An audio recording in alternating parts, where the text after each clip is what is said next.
ಒಬ್ರು ಬಸವಯ್ಯಗಳಂತಿದ್ರು. ಅವರು ಬಾಚಿ ಕೆಲಸ ಮಾಡ್ತಿದ್ರು, ಅಂದ್ರೆ ಈ ಬಡಿಗಿತನ ಅಂತೀವಲ್ಲ. ಅವರ ಹೆಂಡತಿ ಹೆಸರು ಕಾಳವ್ವೆ ಅಂತ. ಆ ಹೆಣ್ಮಗಳಿಗೆ ಅನಿಸ್ತು, ಈಗ ನೀವು ಹೆಂಗೆ ತಾಯಿಯಂದಿರು ಕುಂತೀರಲ್ಲ, ಹಂಗ ಕಲ್ಯಾಣದ ಅನುಭವ ಮಂಟಪದೊಳಗೆ ಎಲ್ಲರೂ ಕೂಡ್ತಿದ್ರು.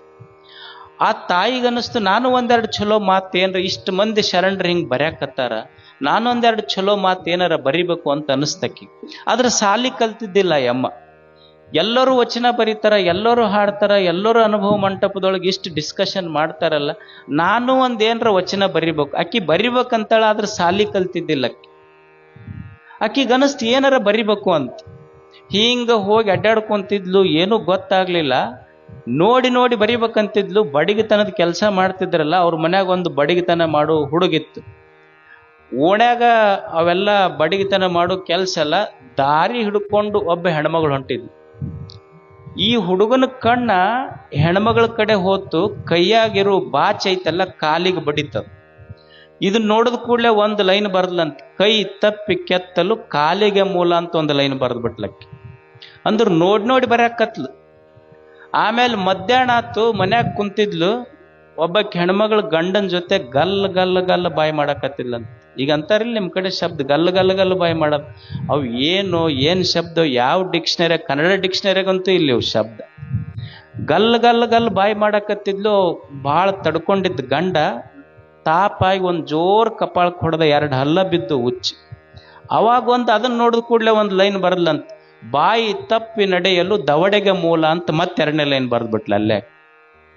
ಸಾಯಂಕಾಲ ಆತು, ಒಬ್ಬ ಅದನ್ನ ತಗೊಂಡು ಹೋಗಕತ್ತಿದ್ನಂತ. ಅದನ್ನ ತಗೊಂಡಂದ್ರೆ ಗೊತ್ತಾಗುತ್ತಿಲ್ಲ, ನಾವೇನು ಹೇಳೋದು ಬೇಡಲ್ಲ, ಎಕ್ಸ್ಪೀರಿಯನ್ಸ್ಡ್ ಅದಿರೆಲ್ಲ.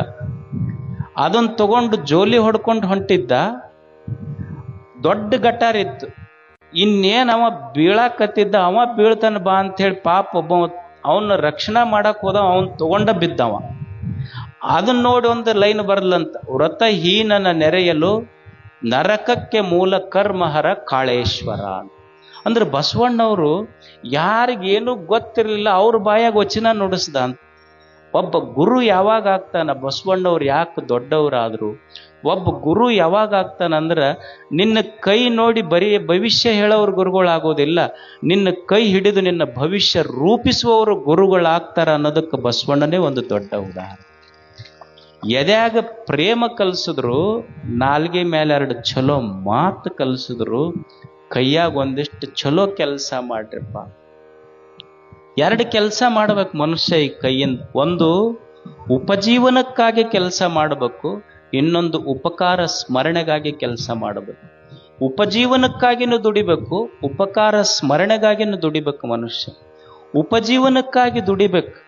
ನಾವೆಲ್ಲ ಹೇಳ್ತೀವಿ ನೋಡ್ರಿ, ಇವ್ರು ಮಾಡ್ಸ್ಯಾರ್ರಿ ನಮಗ, ನಮ್ದೆಲ್ಲ ಭಾಳ ಚಲೋ ಇತ್ರಿ, ಇವ್ರು 3 ದಾರಿ ಕೂಡಲ್ಲಿದ ಮಣ್ಣು ತಗೊಂಡು ಬಂದು ಮಾಡ್ಸ್ಯಾರ ನಮಗ. ಅಲ್ಲ, 3 ದಾರಿ ಮಣ್ಣು ತಗೊಂಡು ಇವ್ರಿಗೆ ಯಾಕೆ ಮಾಡ್ಸಕ್ ಹೋಗ್ತಾರ? ಅದು ಭೂಮಿ ತಾಯಿ ಅಂತಾಳ. ನಾ ಯಾರಿಗೆ ಕೆಟ್ಟದ್ದು ಮಾಡಕ್ ಹೋಗ್ಲೋ, ನಾನು ಯಾರು ತಲೆ ತಿಕ್ಕಕ್ ಹೋಗಿಲ್ಲ. ಸುಮ್ಮನೆ ನನ್ನ ಉಡ್ಯಾದಾಗ 4 ಕಾಳು ತಂದ್ರೆ 4 ತಿಂಗಳದಾಗ 4 ಕ್ವಿಂಟಲ್ ತುಂಬುತ್ತೀನಿ, ನಾ ಯಾರಿಗೆ ಕೆಟ್ಟದ್ದು ಮಾಡಕ್ ಹೋಗೋದಿಲ್ಲ ಅಂತ ಭೂಮಿ ತಾಯಿ ಅಂತ. ಆದ್ರೆ ಮನುಷ್ಯನ ತಲೆಯಾಗಿದ್ದು ಏನು ಅಂದ್ರೆ, ಅವ್ರು ಮಾಡ್ಸ್ಯಾರ ನಮಗ. ಒಟ್ಟ ಕಣ್ಣಿಗೆ ಕಾಣ್ತೈತ್ರಿ, ಕೈಗೆ ಹತ್ತೋದಿಲ್ಲ ಅನ್ನೋದಿಲ್ಲ. ಕಣ್ಣಿಗೆ ಕಾಣ್ತೈತಿ, ಒಟ್ಟು ಕೈಗೆ ಹತ್ತೋದಿಲ್ಲ. ಮತ್ತು ಹೋಗಿ ನಂಬರ್ ಹಚ್ಚಿ ಬಂದ್ರೆ ನಿನ್ನ ಕೈಯಾಗ ಯಾಕೆ ಬರ್ತೈತಿ, ಅವ್ರ ಕೈಯಾಗ ಹೋಗ್ತೈತದ. ಭಾರಿ ಭಾರಿ ಭಕ್ತರಿರ್ತಾರ. ಈಗ ಸ್ವಾಮಿಗಳಿಗೆ ನಮಸ್ಕಾರ ಮಾಡ್ತಾರಲ್ಲ, ನಮಸ್ಕಾರ ಮಾಡಿದಾಗ ಗುರುಗಳು ಕಲಸಕ್ರಿ ಕೊಟ್ರಂದ್ರೆ ಅವು ಎಣಿಸಿ ಸಹಿತ ನಂಬರ್ ಹಚ್ಚು ಭಕ್ತರದಾರ ಈಗೆಲ್ಲ. ಮತ್ ನೀ ಕಣ್ಣಿಗೆ ಕಾಣ್ತೈತಿ ಕೈಗೆ ಹತ್ತೋದಿಲ್ಲ ಅಂತ ಬ್ಯಾರೆಯವ್ರ ಕೈಯಾಗ ಕೊಟ್ರೆ ನಿನ್ನ ಕೈಯಾಗ ಹೆಂಗಿರ್ತೈತಿ ಹೇಳ. ಅದಕ್ಕೆ ಶರಣರು ಕಲಿಸಿದ್ದೇನು ಅಂದ್ರೆ, ದುಡಿ ಮೊದಲ, ದುಡಿಬೇಕಂತ. ಕೈಯಾಗ ದಾರ ಕಟ್ಕೊಂಡ ಕೈಗಳಲ್ಲಿ ಲಕ್ಷ್ಮಿ ಇರುವುದಿಲ್ಲ, ದುಡಿಯುವ ಕೈಗಳಲ್ಲಿ ಲಕ್ಷ್ಮಿ ಇರ್ತಾಳನ್ನುವ ಸತ್ಯ ನಾವೆಲ್ಲ ಅರ್ಥ ಮಾಡ್ಬೇಕು. ಹೆಂಗ ದುಡಿಬೇಕು ಮನುಷ್ಯ ಅಂದ್ರೆ, ಭೂಮಿ ತಾಯಿ ಅಂತಿರ್ಬೇಕು, ನಾನಾ ದಣಿದಿನಪ್ಪ ನೀ ರೆಸ್ಟ್ ತಗೋ ಹೋಗು ಅನ್ನುವಂಗ ದುಡಿಯುವುದನ್ನು ಕಲಿಬೇಕು. ಮೊದಲು ದುಡಿಬೇಕು ಮನುಷ್ಯ, ಆಲಸಿಯಾಗಿರಬಾರ್ದು. ನಾವು ಹೇಳ್ತೀವಿ ನಮ್ಮ ಮನೆ ಮಗ್ಗಲ್ದವ್ರು ಬಹಳ ವೈರಿಗಳದಾರ, ಇಲ್ಲ ನಮ್ಮ ಹೊಲದ ಮಗ್ಗಲ್ದವ್ರು ಬಹಳ ವೈರಿಗಳದಾರ. ಋಷಿ ಏನಂತಾರಂದ್ರ, ನಿನ್ನ ವೈರಿ ನಿನ್ನ ಮನೆ ಮಗ್ಗಲ್ದಾಗೂ ಇಲ್ಲ, ನಿನ್ನ ಮನಿ ಮಗ್ಗಲ್ದಾಗೂ ಇಲ್ಲ, ನಿನ್ನ ಮಗ್ಗಲ್ ಹೊಲದಾಗೂ ಇಲ್ಲ. ನಿನ್ನ ವೈರಿ ನಿನ್ನೊಳಗ ಅದಾನ. ಯಾರು ಅಂದ್ರ ನಿನ್ನೊಳಗಿರುವ ನಿನ್ನ ಆಲಸ್ಯತನ ಐತಲ್ಲ, ಅದೇ ನಿನ್ನ ನಿಜವಾದ ಶತ್ರು ಅಷ್ಟೆ. ನಿನ್ನ ಆಲಸ್ಯತನವೇ ನಿನ್ನ ಶತ್ರು. ಮನುಷ್ಯ ದುಡಿಬೇಕಾಗ್ತೈತಲ್ಲ. ಆಲಸ್ಯಂ ಹಿ ಮನುಷ್ಯಾಣಾಂ ಶರೀರಸ್ಥೋ ಮಹಾನ್ ರಿಪು. ಮನುಷ್ಯನ ದೊಡ್ಡ ವೈರಿ ಅಂದ್ರೇನೆ ಅವನ ಆಲಸ್ಯತನ. ಅದಕ್ಕೆ ಶರಣರು ಕಲಿಸಿದ್ದು ಕಾಯಕ. ಮೊದಲು ಮನುಷ್ಯ ಉಪಜೀವನಕ್ಕಾಗಿ ದುಡಿಬೇಕಾಗ್ತೈತಿ. ನೀನು ಇದ್ದಾಗ ದುಡಿದೇ ಇದ್ದಾಗ ದುಡಿಯುವುದನ್ನು ಕಲಿಯದೆ ಇದ್ರ ಹೆತ್ತವರಿಗಲ್ಲ, ನಾಳೆ ಸತ್ತಾಗ ಹೊತ್ತವರಿಗೂ ಈ ಮನುಷ್ಯ ಭಾರ ಆಗ್ತಾನೆ. ಅದಕ್ಕೆ ದುಡಿದು ಋಣ ಮುಟ್ಟಿಸ್ಬೇಕಾಗ್ತೈತಿ ಭೂಮಿ. ದುಡಿಯುವುದು ಮೊದಲ ಉಪಜೀವನಕ್ಕಾಗಿ ದುಡಿಬೇಕು. ಈ ಬೊಗರಿ ಆಡಿಸ್ತಿರಲಿ ನೀವು, ಬೊಗರಿ ಆಡಿಸುವಾಗ ನೋಡ್ರಿ, ಬೊಗರಿ ಎಲ್ಲಿವರೆಗೆ ನಿಲ್ತೈತಿ ಅಂದ್ರೆ ಎಲ್ಲಿವರೆಗೆ ತಿರುಗ್ತೈತಿ ಅಲ್ಲಿವರೆಗೆ ನಿಲ್ತೈತಿ.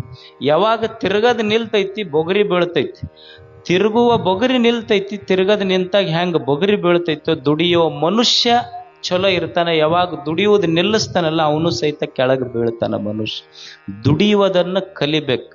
ಎರಡಕ್ಕೆ, ಒಂದು ಉಪಜೀವನಕ್ಕಾಗಿ ದುಡಿಬೇಕು, ಇನ್ನೊಂದು ಉಪಕಾರ ಸ್ಮರಣೆಗಾಗಿ ದುಡಿಬೇಕು. ಮನುಷ್ಯ ನನ್ನ ಸಲುವಾಗಿ ಅಲ್ಲ, ನನ್ನನ್ನು ಈ ಜಗತ್ತಿಗೆ ಕರ್ಕೊಂಡು ಬಂದು ಎಷ್ಟು ವಿಷಯ ವಸ್ತುಗಳದಾವಲ್ಲ. ಯಾಕೆ ಮನುಷ್ಯ ಉಪಕಾರ ಮಾಡ್ಬೇಕ್ರಿ? ನಮ್ಮ ಮನೆ ಹೊಲ ನಾವು ಚಂದ ಅದೀವಲ್ಲ, ಇನ್ನೊಬ್ಬರಿಗೆ ಉಪಕಾರ ಮಾಡ್ಯಾರ ಏನು ಮಾಡೋದು ನಾವು ಅಂತ ಅನಿಸ್ತಿರ್ತೈತಿ ನಮಗೆ. ಯಾಕೆ ಉಪಕಾರ ಮಾಡಬೇಕು ಅಂದ್ರೆ, ದೇವರು ಈ ನಮ್ಮ ಭೂಮಿಗೆ ಕರ್ಕೊಂಡ್ ಬರುವಾಗ ನಾವು ಯಾರೂ ಏನೂ ತಂದಿಲ್ಲ, ಪುಕ್ಕಟೆಯಾಗಿ ಬಂದೀವಿ. ಈಗ ನೀವು ಒಂದು ಸಾಲ ತಗೊಂತೀರಿ ಬ್ಯಾಂಕಿನೊಳಗೆ ಸಾಲ ತಗೋಬೇಕಾದ್ರೆ ಹೋದ ಕೂಡಲೇ ಕೊಟ್ಟು ಬಿಡ್ತಾರೆ. ನಿಮಗೆ ಎಷ್ಟು ಲಕ್ಷ ಅಷ್ಟು ಲಕ್ಷ.